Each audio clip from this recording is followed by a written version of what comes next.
Hi, this is Kevin again, doing a little video that's a little bit uncustomary for me. Instead of large armies, I decided, since I pulled out for Blood and Plunder to help my friend Lawrence to play his rules, I thought I might as well do a movie showing what you can do with 15mm figures and skirmish and how that might work. So I hope you enjoy the setup, and then we'll go into my collection and you can see what I've built for 15mm skirmish. Hey, this is Kevin again. I thought I'd kind of show you, what I do with a lot of my extra figures when I'm painting up different eras. I usually end up with a handful of something. And, skirmish games are becoming a lot more popular than they ever have been. So I've just kind of thought I'd show you what I do with a lot of extras or adding things. So for an example, when we did our game here with the pirates, Blue Moon had a great selection of just different pirates. And it wasn't much, a couple of bags, and of course I still have to do a little bit more touching up on the pirates. But I think, for a skirmish game, they turned out all right. And so what I generally do is I have, from Litko games, I get the little 15mm rounds, and I buy their skirmish stands. So these are, irregular order type stands, and so you can put in as many figures on those as you actually want.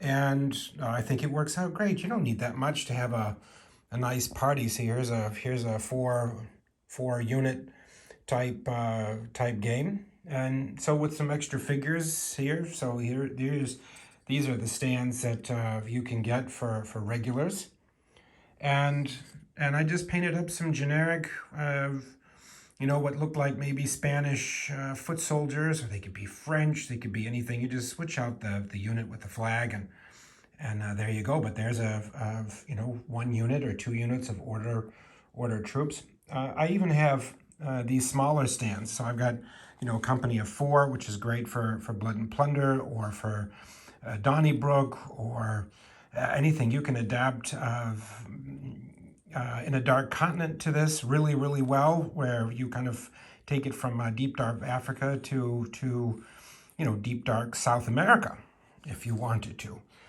But I take all kinds of extra figures and make them what I want to. So here's one where I do some British, and it's really kind of nice. You just, these little 15mm rounds, and they don't have to be painted up to an awesome standard. It's always hard to get up. So these are kind of just generic. I still am working on these. But you can get some different stuff. For an example, here, these are my musketeers from their set. So there's the Cardinal's Guard, and these are finished, but there's, the French Guard, and here's your Cardinal, your well, I don't know what they are. These are your musketeers, and these are your Cardinal Guards. And then you can get, the little set from Blue Moon. It's very, very cool. There's the, the 3 musketeers, or 4 musketeers, or 5 musketeers if you want to. And, I had fun painting them up. And what's kind of cool about it is you can mix and match and do all kinds of fun things, like I've got a lot of, lady figures, and I've got a lot of, guys and punching, and it's one of my cowgirls. Look at that. So, you get, the gallows and the priest. And I've got just different people talking and doing things. I mean, you can really make something come alive just with a few pieces. Blue Moon has some really, really nice, very interesting figures. And I'm sure some other companies have some too, but they just seem to have some really nice character sets. You can buy some nice wagons. I know that Battle Valor Games, it's a US company for 15mm fantasy, just released, Ed did, a whole line of wagons, and all kinds of really cool wagons with everything that you could possibly think of. So you might want to think about that. But there's a musketeer set that you can mix and match with pirates. You can mix and match with colonial troops. And you know that I've got probably painted up about 250, 300 Indians.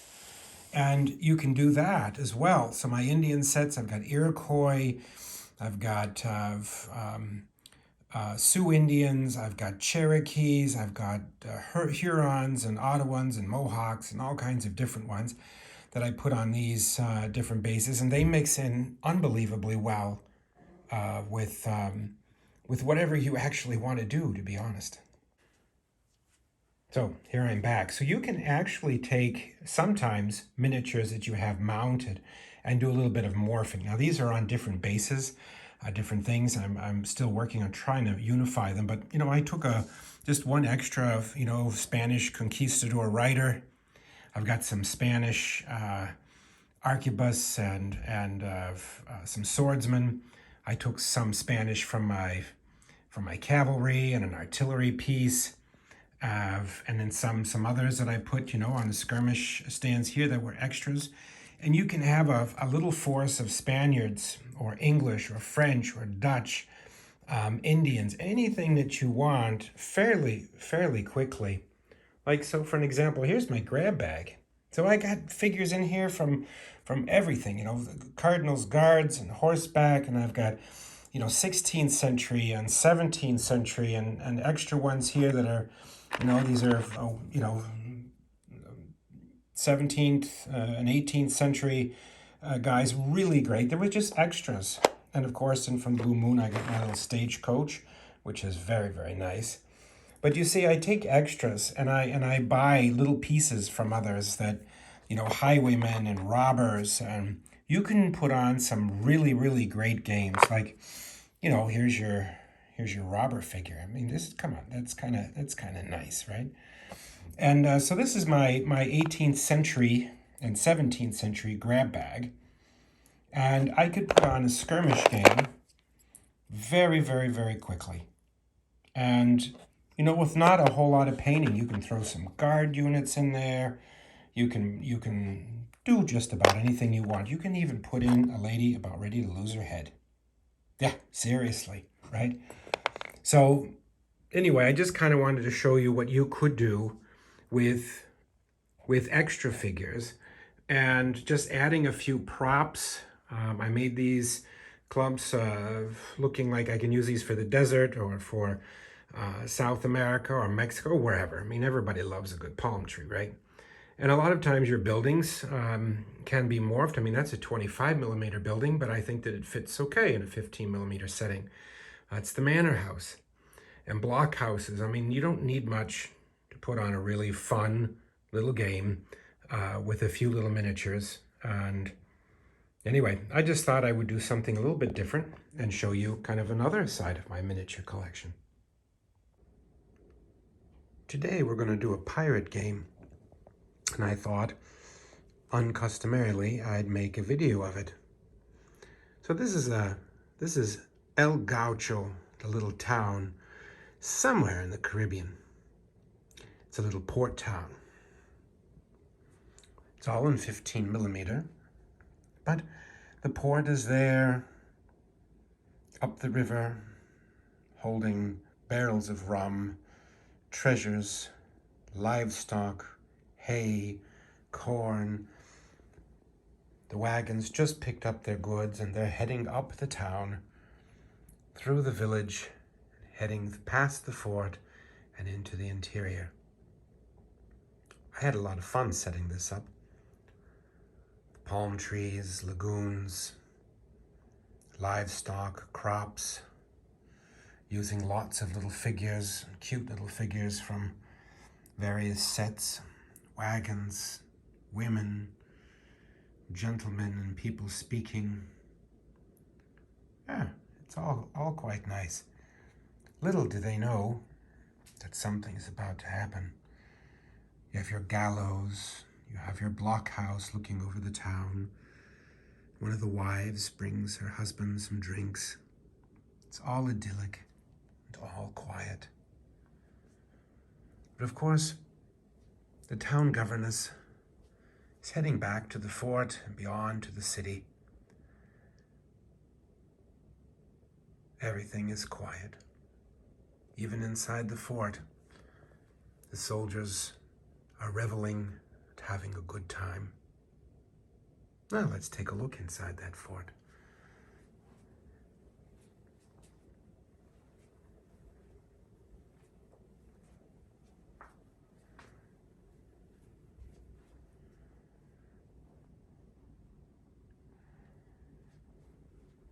So, inside the fort are Spanish regulars, some local town colonials. Even the pleasure wagon has arrived with various sundries for the soldiers.